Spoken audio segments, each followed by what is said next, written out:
காத்து ஊத காத்து சுத்தும் கடல் கரைய பார்த்து சத்தியமா கோயில் கொண்ட சுப்பையா எங்க குப்பத்துக்கு குல விளக்கு நீ ஐயா.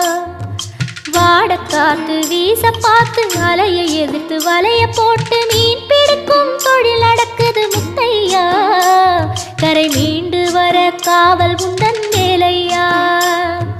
திருச்செந்தூர் ஆண்டவனே வேல் முருகா தினம் உனக்கு நன்றி சொல்வோம் மால் மருகா. திருவடியில் தவம் இருப்போம் திருமுருகா. தீப்பெழுது நலமெனவே வடிவழகா.